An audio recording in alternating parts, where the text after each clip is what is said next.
Three older women, a mysterious invitation, and a glass bridge suspended over an abyss. What promised to be an inspiring journey soon reveals disturbing cracks. Who is the man really behind it all? Welcome to the channel. Before we begin, please like and subscribe so we can continue creating stories like this one. For years, Dorothy Reynolds had grown accustomed to living in silence, hiding the involuntary tremors that revealed her daily battle with Parkinson's.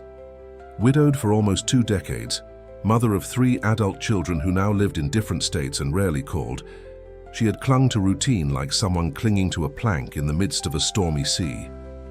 Her morning walks through Central Park, reading by the window of her small apartment in Brooklyn, and 5 o'clock tea with the Ladies' Association of New York City were the pillars of her days. Nothing could have ever prepared her for what was about to come, an unusual invitation from an unknown man who claimed to be a multi-millionaire interested in sponsoring inspiring life stories for a documentary. The proposal seemed surreal, but Edward Velasquez, as he had introduced himself, was persuasive. Gentle, educated, elegant, and always willing to listen to her. In a short time, she gave in.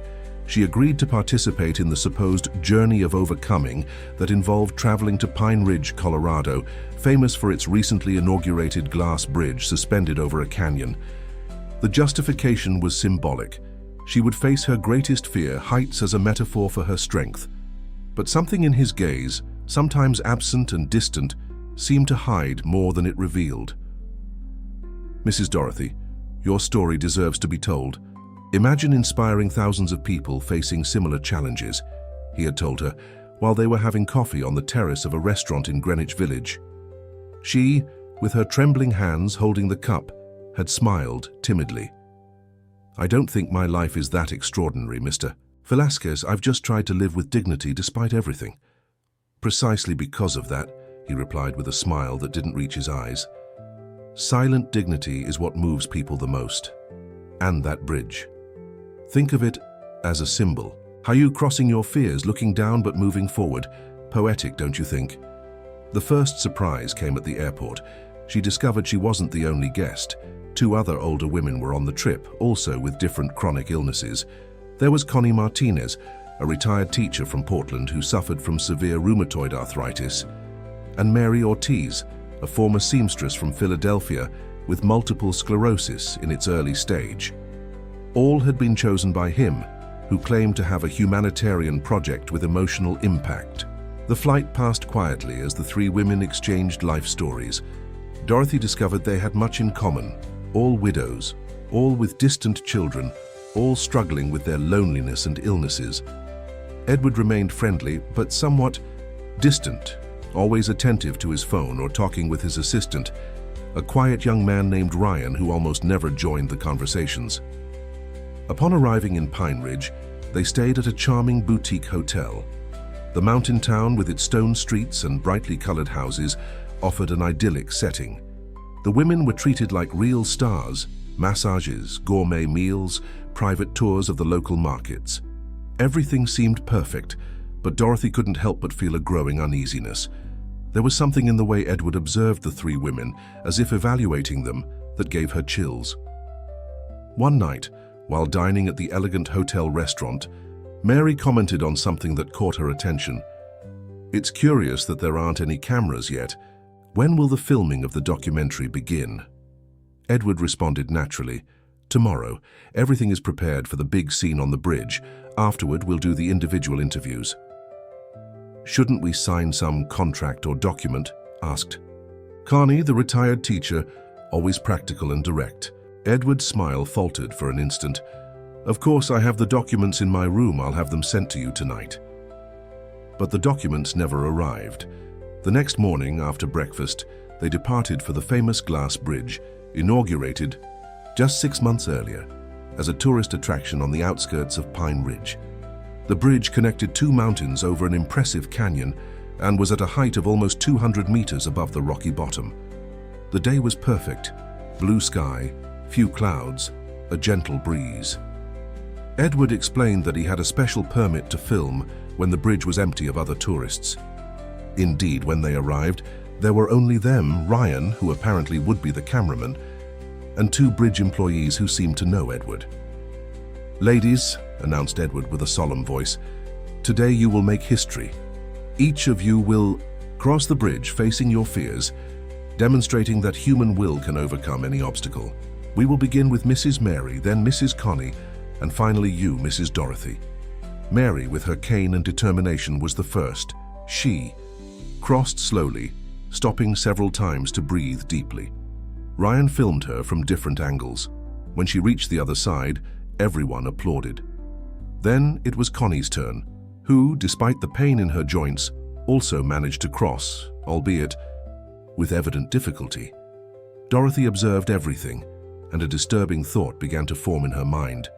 Why did Edward insist so much that they cross alone? Why wasn't he accompanying them? And why did Ryan seem to be filming their expressions, of fear and pain more than the supposed inspiring feat? When it was her turn, Dorothy stood at the edge of the glass bridge. Her legs were shaking, but she didn't know if it was from Parkinson's or from fear. She looked down. The abyss was terrifying. The rocks at the bottom seemed tiny.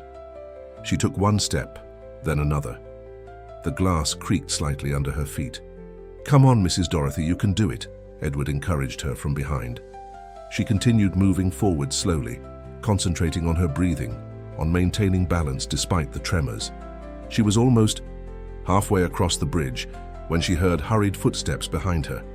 She instinctively turned and saw Edward approaching quickly. His expression had changed. He was no longer the kind and attentive man, but someone with a cold and calculating look. He stopped a few steps away from her. At that precise moment, a deafening crash erupted in the environment. A huge piñata, in the shape of a bull, part of a local celebration taking place nearby, had been dragged by the wind and was flying uncontrollably toward the bridge.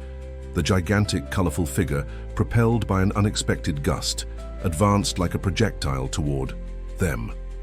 The commotion diverted attention, and Edward stepped back startled.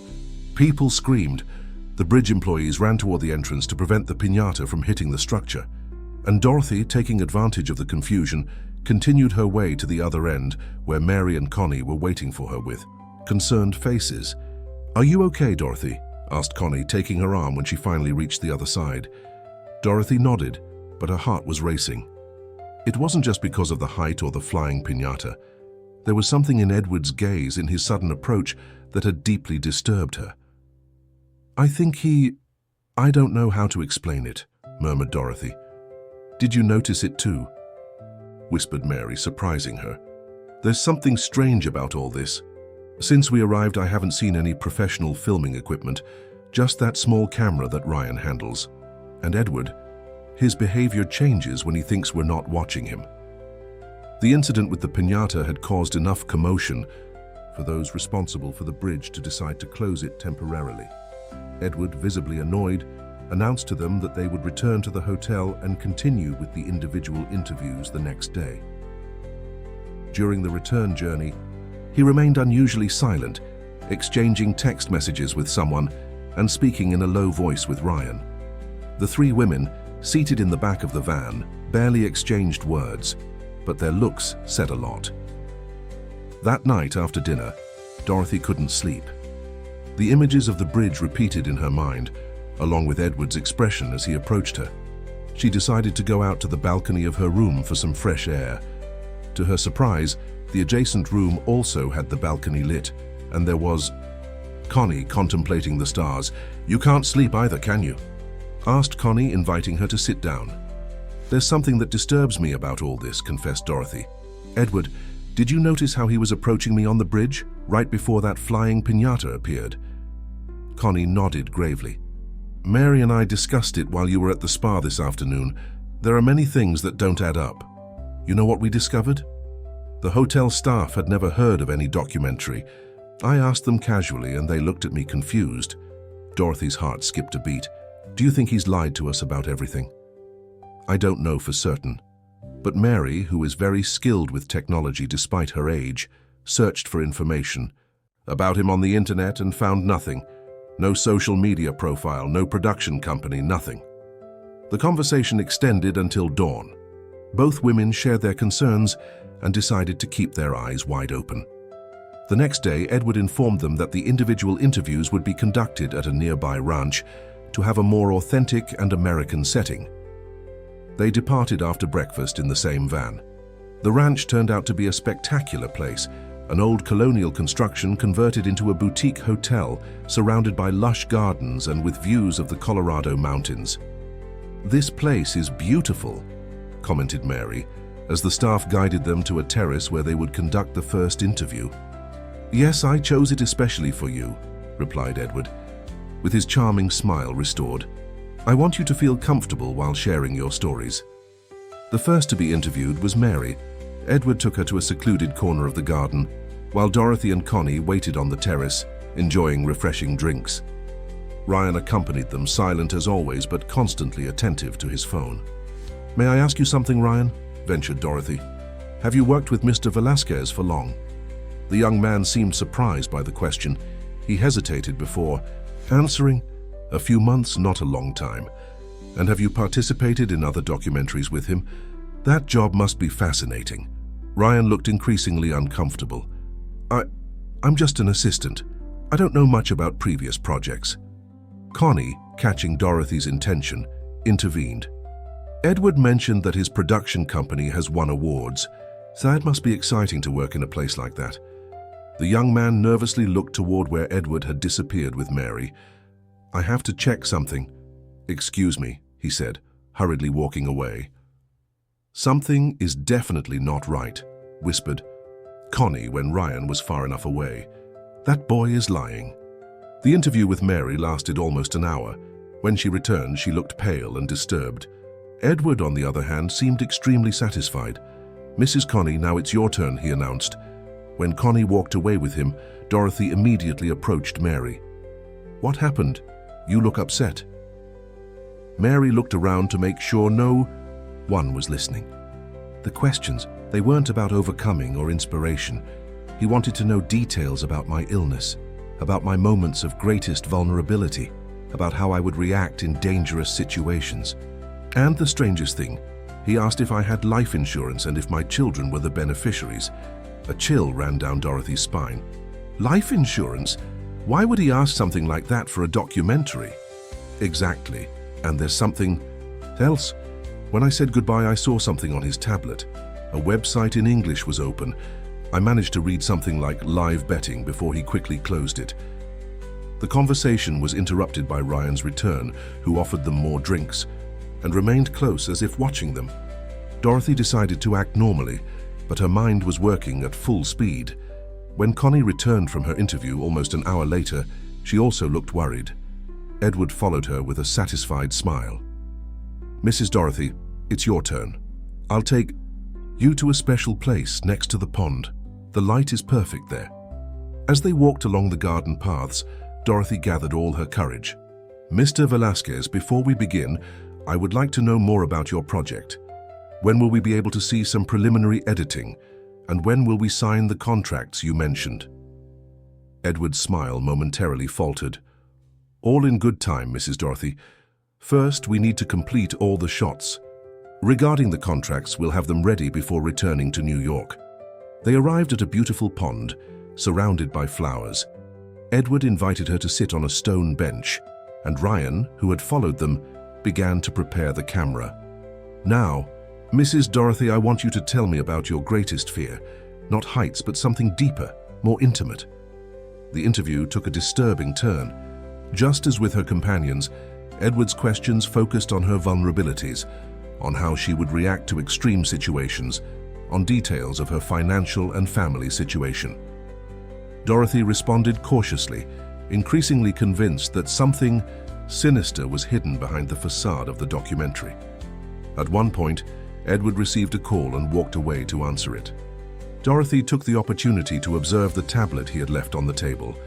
Discreetly, she moved it closer and saw what confirmed her suspicions. It wasn't a video editing application that was open, but a website in a language that seemed Russian or similar, with images of older people and what appeared to be figures and percentages. Ryan, focused on adjusting the camera, didn't notice her action. Edward returned and continued with the disturbing questions. Dorothy responded mechanically, while in her mind she elaborated a plan. When they finally finished, it was already getting dark. Edward seemed pleased. "It has been a very productive session, Mrs. Dorothy. Tomorrow, we will have the culminating scene of our documentary. All three of you will cross the bridge again, but this time you will do it together, symbolizing collective strength." Back at the hotel, Dorothy gathered Mary and Connie in her room. She told them what she had seen on the tablet and shared her suspicions. "I think we should leave here as soon as possible," suggested Mary, visibly scared. "No," replied Dorothy, with a determination that surprised even herself. "If we leave, now he will look for other women like us. We must find out what he's really plotting, and stop him." "But how?" asked Connie, rubbing her hands painful from arthritis. "We need help," said Dorothy, "and I think I know where to find it." That night, while Edward and Ryan were dining at the hotel restaurant, the three women put their plan into action. Mary, the most skilled with technology, contacted her nephew, a journalist who worked at a major newspaper in New York. Connie called a former student who was now a police officer in Pine Ridge. And Dorothy made the most difficult call. She contacted her eldest son, Robert, with whom she had barely spoken in recent years. Robert Reynolds remained silent on the other end of the line when he heard his mother's voice after such a long time. Dorothy, with her heart beating rapidly, explained the situation as clearly as possible, trying not to sound like the fantasies of a paranoid old woman. "Mom, are you sure about this? It sounds incredible," Robert finally said. "I'm sure, son. There's something very strange about all this. I ask you to trust me, please." There was another prolonged silence. "I'm in Boston for work, but I can take a flight to Colorado tomorrow." "Morning. Meanwhile, don't do anything risky. Promise me, Mom." The call with her son left Dorothy with mixed feelings, concern about the situation, but also a strange warmth at reconnecting with Robert after such a long time. When the three women met again to share the results of their calls, they discovered they had a plan in motion. Mary's nephew, Alex, was already investigating Edward Velasquez and had discovered something disturbing. There was no documentary producer with that name in the entire United States. Connie's former student, Officer Patricia Morgan, had agreed to discreetly check the man's background and watch the hotel. That night, none of the three could sleep well. The next morning, during breakfast, Edward enthusiastically announced that they would return to the bridge for the culminating scene of the documentary. "Today will be a historic day, ladies. Your stories will inspire thousands of people around the world." His enthusiasm now seemed sinister in the eyes of the three women, who exchanged significant looks. The plan was simple, but risky. Buy time until reinforcements arrived. Mary pretended to feel ill during breakfast, which delayed the departure to the bridge. Connie forgot her medication at the hotel, and they had to return, losing another valuable hour. Dorothy, for her part, maintained endless conversations with Edward, asking him questions about the documentary, forcing him to elaborate increasingly complex lies. By mid-morning, Edward was beginning to show signs of impatience. "Ladies, I appreciate your enthusiasm, but we must take advantage of the daylight for filming. I beg you to hurry." They finally departed for the bridge. During the journey, Dorothy received a text message from Robert. "Just landed in Denver. I'm on my way with Officer Morgan. Delay everything as much as you can." The famous glass bridge was again empty of tourists when they arrived, which confirmed the women's suspicions. Edward had paid to have exclusive access. Ryan was preparing the camera while Edward explained the scene to them. "You will cross together arm in arm. Halfway across the bridge, you will stop and look down. I want to capture your expressions of fear, transforming into determination and a strength." The three women nodded, feigning enthusiasm. "Mr. Velasquez," intervened Dorothy, "before we begin, I would like to know exactly where this documentary will be exhibited. National television, international festivals." Edward seemed momentarily disconcerted by the question. "Of course, the main festivals, Denver, Sundance, even Cannes if we're lucky, and streaming platforms, naturally." "How exciting," commented Mary with feigned enthusiasm. "My nephew Alex is a journalist. and would be delighted to write an article. Get about your project. Could you give me the name of your production company so he can mention it? A slight tick appeared in Edward's left eye. Sure, it's called Infinite Horizons, but I would prefer if we waited until we have the edited material before any publicity. I understand, said Mary, exchanging a look with Dorothy.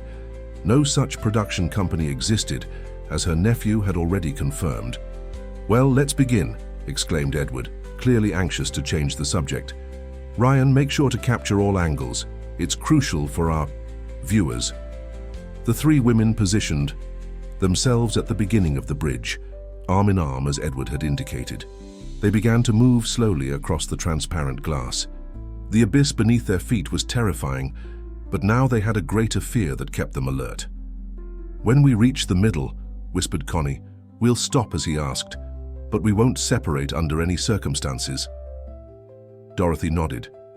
She had noticed that Edward and Ryan were exchanging complicit looks, and that the young assistant was manipulating not only the main camera, but also a small drone they had brought for aerial shots.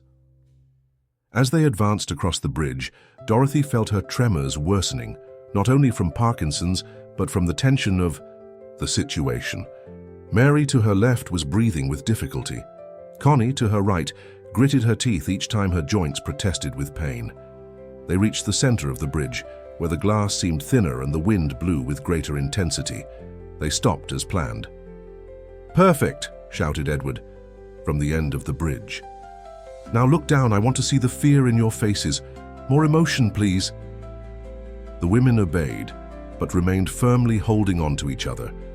The drone buzzed around them, capturing their expressions from all possible angles. Now, continued Edward, Mrs. Dorothy, I want you to take a step forward, separating from your companions. It will be a powerful symbol of independence. That wasn't in the script, Dorothy replied firmly. I prefer to stay with my friends. Edward frowned. It's a simple artistic modification. I insist, it will be more visually impactful. No, repeated Dorothy. The three women remained united, defiant. Edward began to walk toward them with an expression that no longer attempted to hide his frustration. Ladies, I remind you that I have invested a lot of money in this project. I would appreciate it if you cooperated with the director's instructions.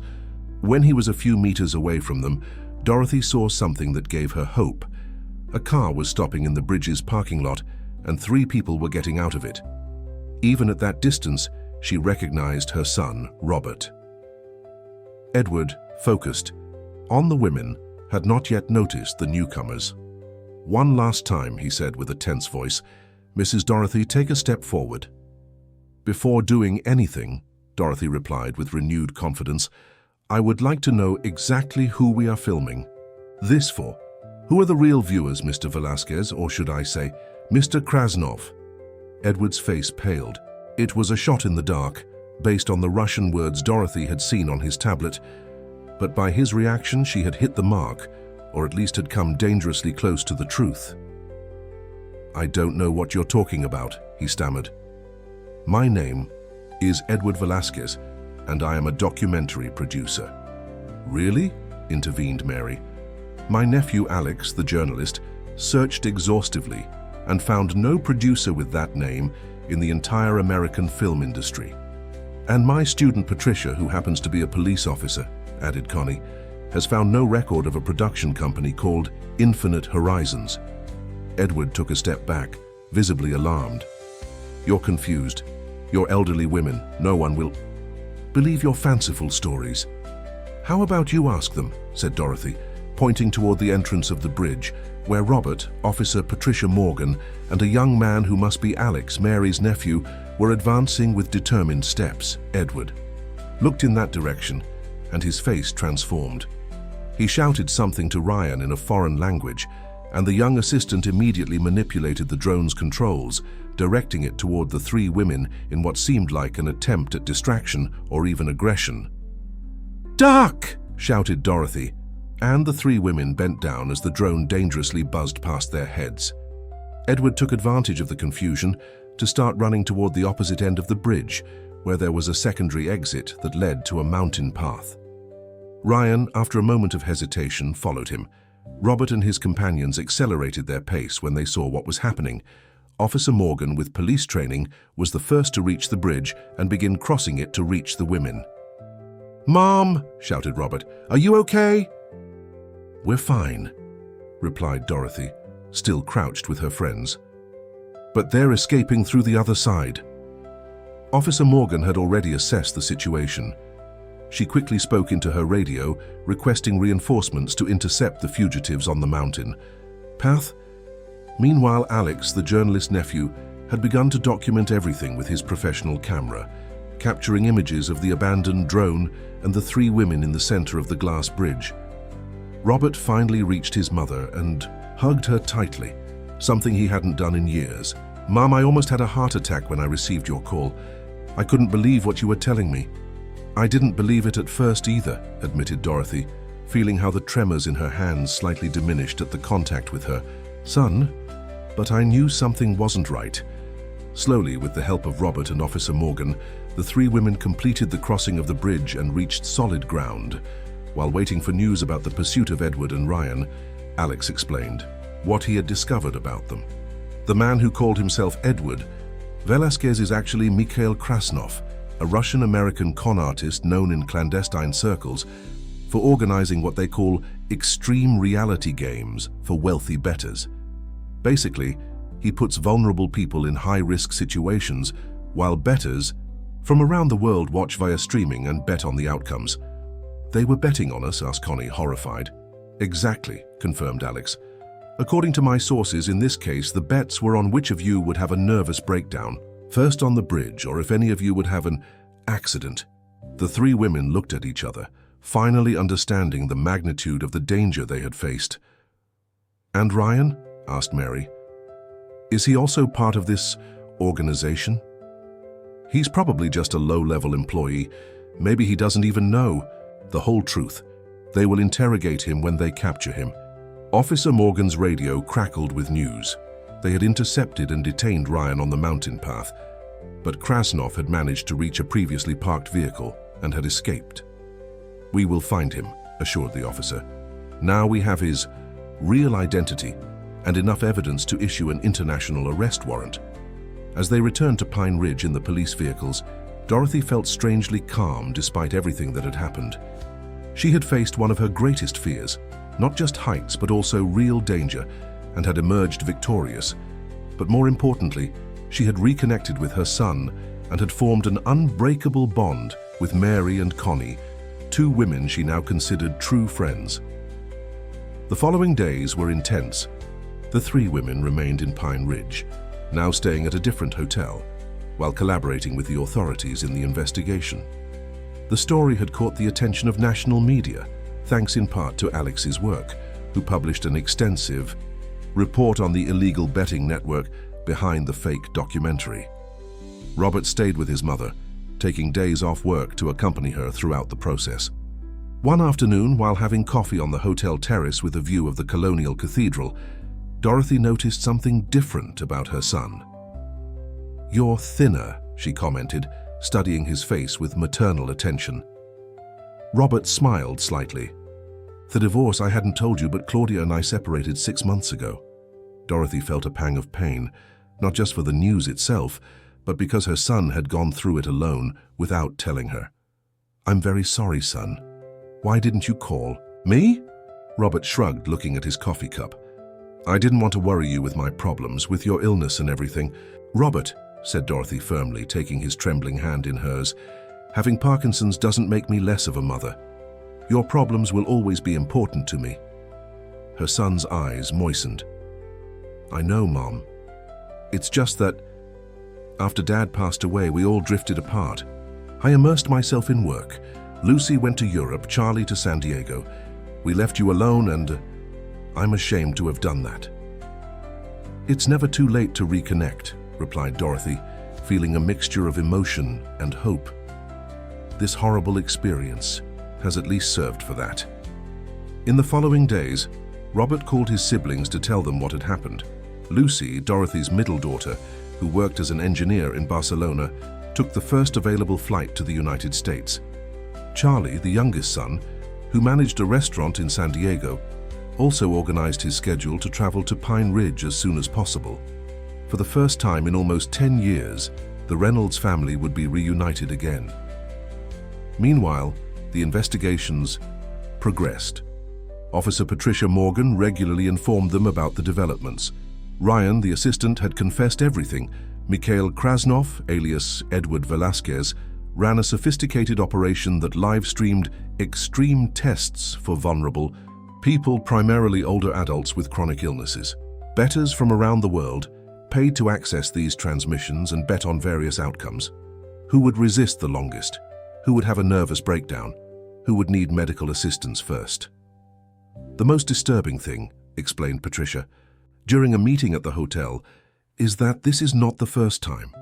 According to Ryan, they have conducted at least 7 similar documentaries in different countries in Latin America, always with the same modus operandi, seeking elderly people with chronic illnesses, preferably alone or with distant relatives, offering them participation in a supposed inspiring project, and then subjecting them to extreme stress situations while broadcasting everything live for their clients.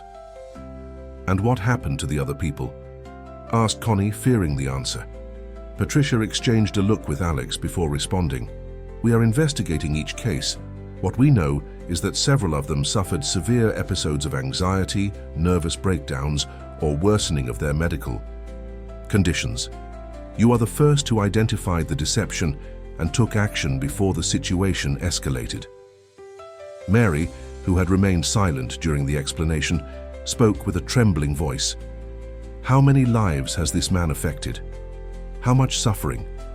Has he caused for money? International authorities are cooperating in his search, assured Patricia. With the information we now have, it's just a matter of time before they capture him. That night, Lucy arrived in Pine Ridge. The reunion between mother and daughter was emotional. Dorothy could barely believe she was hugging her daughter after so many years of seeing her only through sporadic video calls. "Mom, I'm so sorry," sobbed Lucy. "I should have been more present, should have visited you more often." "You're here now," replied Dorothy, caressing her daughter's hair. "That's all that matters." Dorothy's hotel room became the family meeting center. Robert and Lucy spent hours catching up, sharing stories, showing photos. Charlie would arrive the next day, completing the family reunion that Dorothy had dreamed of for years.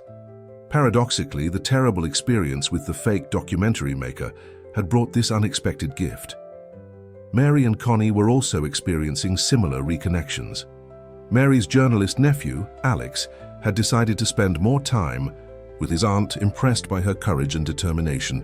Connie's former student, Patricia, not only supported her professionally as a police officer, but had rediscovered the affection and admiration she felt for her former teacher. 1 week after the incident on the bridge, the 3 women and their respective families organized a dinner at a traditional restaurant in Pine Ridge. The large table was filled with animated conversations, laughter, and plans for the future. "I propose a toast," said Charlie, Dorothy's youngest son, raising his glass. "To Mom and her friends, 3 extraordinary women who have given us a lesson in courage, intelligence, and dignity." Everyone raised their glasses. Dorothy looked around at her 3 children reunited after such a long time, at her new friends, with their loved ones, and felt a happiness she hadn't experienced in years. Her hands were still trembling from Parkinson's, but her heart was firm and full. During dinner, Alex shared important news. "The story has captured national attention. Several media outlets want to interview you, and there's a documentary production company, a real one this time, interested in telling your experience to raise awareness about this type of scam targeting older adults." The 3 women looked at each other, doubtful. "I don't know if I want to relive all of that in front of the cameras," confessed Mary. "I completely understand," replied Alex. "You don't have to decide now. But think about how many people you could help by sharing your experience. How many similar scams could be prevented?" "We'll think about it," promised Dorothy. "The important thing is that Krasnov is captured, so he can't harm anyone else." That night after dinner, Dorothy couldn't sleep. She went out to the balcony of her hotel room, and contemplated the lights of Pine Ridge. The mountain town, with its stone streets and century-old churches, seemed to sleep peacefully under a blanket of stars. She thought about everything that had happened in such a short time: the fake documentary, the danger on the bridge, the investigation, the reunion with her children. Suddenly she heard a soft knock on her room door. It was Robert. "Can't sleep either?" he asked. Dorothy shook her head. Her son joined her on the balcony. "I was thinking," said Robert after a moment of silence, "about all the time we've lost. Years when I could have visited you more, called more, been more present." "Don't think about that now," replied Dorothy, taking his hand. "What's important is the present and the future." "Precisely because of that I wanted to talk to you. I've made a decision, Mum. I'm going to request a transfer to New York. My company has offices there, and I could be near you." Dorothy felt her heart accelerate. "Would you do that? Would you change your whole life for my mother?" completed Robert firmly. "To recover lost time, to be present when you need me, to get to know you again." Tears rolled down Dorothy's cheeks. "You don't know what that would mean to me, son." They hugged in silence under the starry sky of Colorado. The next morning, during breakfast, the three women met to make a decision about the documentary proposal. "I've been thinking," said Connie, "that maybe we should do it, not for us, but for all the people who could benefit from knowing our story." Mary nodded slowly. "I agree. If we can prevent someone else from going through something similar, it's worth sharing our experience." Dorothy looked at her two friends, these extraordinary women who had entered her life in the most unexpected way. "Then it's decided. We'll do the documentary, but on our terms." When they communicated their decision to Alex, he smiled broadly. "It's a brave decision. I promise I'll work with the production company to ensure your story and dignity are respected at all times." "I have one more condition," added Dorothy. "I want the documentary to focus not just on the scam, but also on what came afterward. The family reconnection, the new friendships, the strength we found in each other." "That sounds perfect," replied Alex. "That's really the most powerful part of your story." That afternoon, as they packed their bags to return to their respective cities, Dorothy to New York, Mary to Portland, and Connie to Philadelphia, the three women made a pact. They wouldn't lose contact, they would visit each other regularly, and they would keep this friendship that had been born in such strange circumstances alive. "I propose something else," said Mary. "We should form a group to help other older people identify this type of scam. We could give talks, create informational materials, be a support network." "I love the idea," replied Connie with enthusiasm. "We could call it Silver Alert or something like that." "Silver Alert," repeated Dorothy, smiling. "Sounds perfect." As the sun set over Pine Ridge, Colorado, the three women sealed their pact with a hug. What had begun as a nightmare had transformed into the beginning of a new chapter in their lives, a chapter full of purpose, friendship, and renewed family connections. For Dorothy, whose tremors had for so long been a source of shame and isolation, they were now simply a part of her, not an obstacle to living fully and making a difference in the world. That night, she slept deeply for the first time in many days, dreaming, not of dangerous bridges, but of new paths to travel, surrounded by the people she loved. 6 months after the incident on the glass bridge, Dorothy Reynolds' life had changed dramatically. Her apartment in Brooklyn, which for years had been silent and lonely, now brimmed with life. Robert had fulfilled his promise and had transferred to New York, renting an apartment just a few blocks from his mother. Lucy, although still working in Barcelona, had scheduled quarterly visits to the United States and maintained weekly video calls with Dorothy. Charlie, the youngest son, had opened a branch of his restaurant in the city and stopped by his mother's house several times a week, often bringing culinary delights to share. But the most significant change wasn't just the family reconnection, but the purpose that Dorothy had found alongside her friends. Silver Alert had gone from being an idea to a reality. What began as a small awareness group about scams targeting older adults had become a growing organization, with chapters in New York, Portland, Philadelphia, and 5 other cities. Dorothy, Mary, and Connie had been interviewed on national television, programs, given talks at community centers, and created a website with resources and information. The documentary that told their story, titled Glass Bridges: Stories of Strength, had premiered at the Sundance Film Festival and had received excellent reviews. More importantly, it had generated a national dialogue about the vulnerability of older adults to sophisticated scammers and the importance of maintaining strong family ties as the first line of defense. On a fresh spring morning, Dorothy was preparing for an important event, the inauguration of the first physical office of Silver Alert in New York. As she got ready in front of the mirror, she noticed that her tremors, although still present, no longer caused her shame or made her want to hide. She had learned to live with them, to incorporate them as part of her identity without allowing them to define her life. The doorbell rang, announcing the arrival of Mary and Connie, who had traveled from their respective cities for the event. The three friends hugged with the familiarity and affection that only develops through shared intense experiences. "Are you nervous?" asked Connie as they sat down to have coffee before heading to the inauguration.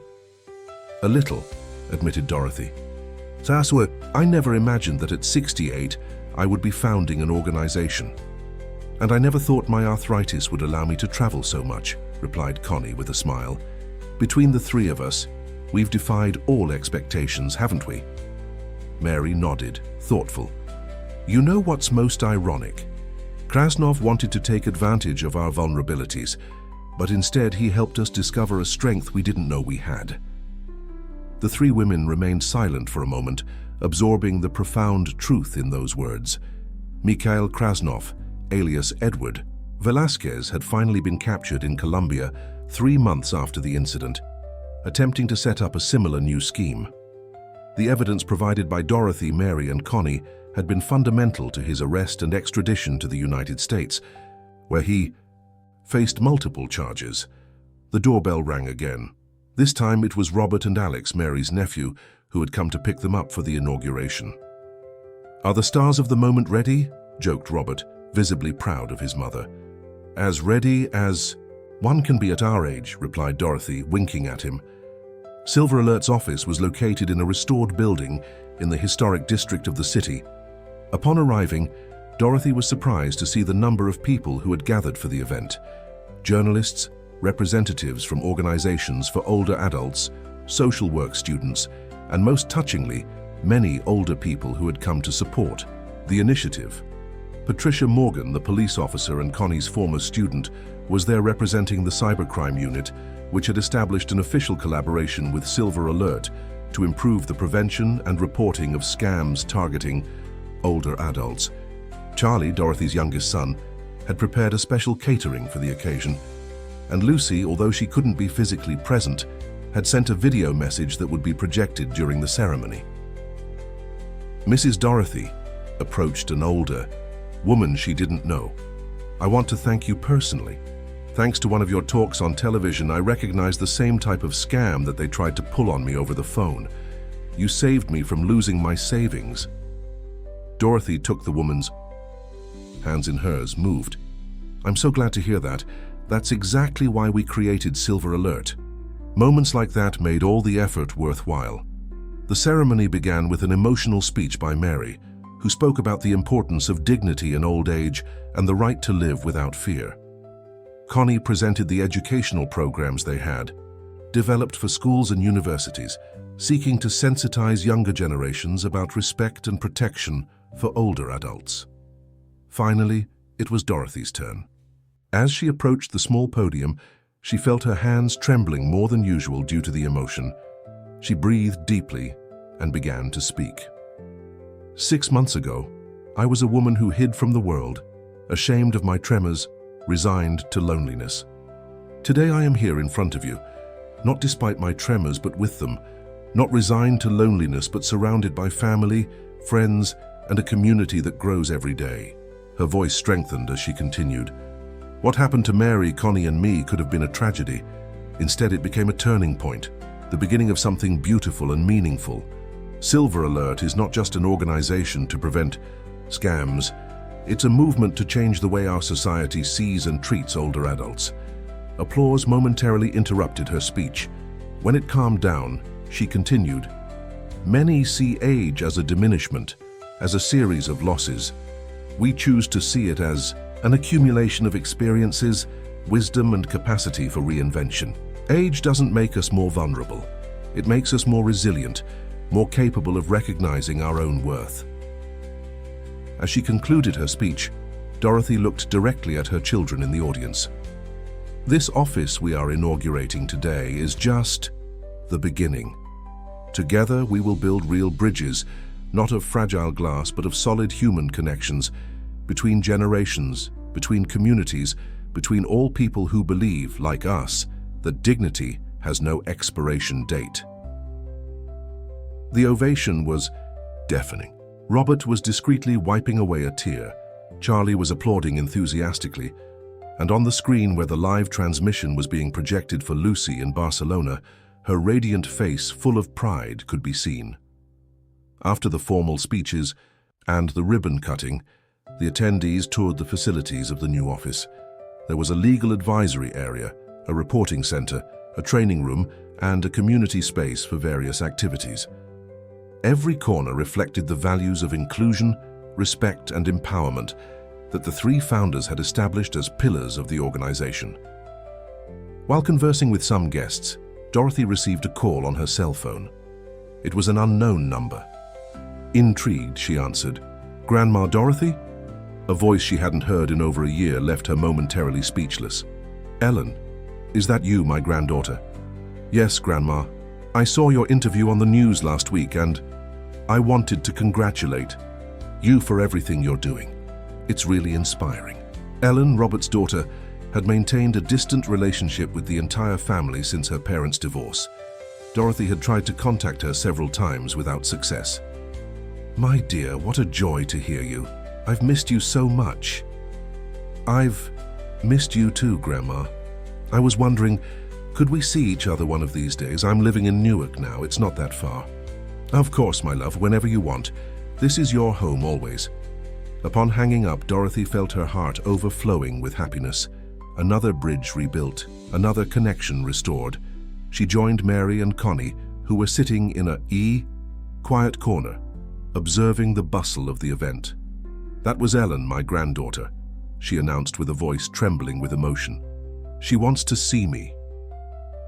Her friends hugged her, perfectly understanding what it meant to her. "It seems our work as bridge rebuilders goes beyond Silver Alert," commented Mary with a smile. "It's contagious," added Connie. "When we begin to re-establish connections, it creates a domino effect." The event continued until sunset. When finally few guests remained, the three friends sat on the small terrace of the office, contemplating how New York lit up with thousands of lights as the sun set. "Did you ever imagine we would be here doing this?" asked Connie. "Never," replied Dorothy. "But that's the beauty of life, isn't it? You never know which path will lead you to discover parts of yourself you didn't know existed." "Sometimes I think about all the women like us," reflected Mary, "living in silence, believing their days of making significant contributions are over. If we could reach all of them." "We will," affirmed Dorothy with determination. "One at a time, but we will." As the stars began to appear in the night sky, the three friends toasted with glasses of champagne that Charlie had insisted on serving for the occasion. They toasted to the path traveled, to the obstacles overcome, to the bridges rebuilt, and above all to the new horizons opening before them.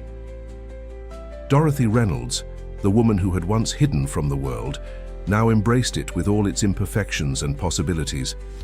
Her hands would continue to tremble from Parkinson'S, but her spirit would remain firm, nourished by the recovered love of her family and the unbreakable friendship of her adventure companions. And so, under the starry sky of New York, a new chapter in their lives truly began, one written not with fear but with hope, not with resignation but with purpose, not with loneliness but with a community that grew every day like the circles that expand in water when a raindrop falls. That night, as she returned home accompanied by Robert, Dorothy thought about how far she had come since that morning, when a stranger named Edward Velasquez had proposed she participate in a fake documentary. What had begun as an almost tragic drap had transformed into the catalyst for the most fulfilling and meaningful stage of her life. Parkinson's would continue to be her daily companion. Her hands would continue to tremble when holding a cup of tea or caressing a loved one's face, but it no longer represented a sentence of isolation and resignation. It was simply a part of her story, a story that now included chapters of courage, rediscovery, renewed connections, and a purpose that transcended her own circumstances. And as the car advanced through the illuminated streets of the city, Dorothy smiled, thinking about all the new stories yet to be written, all the bridges yet to be built, all the mornings yet to dawn. Dear listeners, we hope that the story of Dorothy, Mary, and Connie has moved and inspired you. To continue this emotional journey, we have prepared a special playlist with equally captivating stories about overcoming and second chances. Find it here by clicking to your left. If you liked this story of strength, dignity, and new beginnings, don't forget to subscribe to our channel and like the video. Every day we bring unique stories that explore the complexity of life and the transformative power of human connections. Do you know someone who is going through a difficult time or who needs inspiration to find a new purpose? Share this story with them and help us build bridges between hearts. And don't miss our upcoming content, where we will continue exploring stories that remind us that it's never too late to reinvent oneself, and that age is just a number when your heart is full of dreams.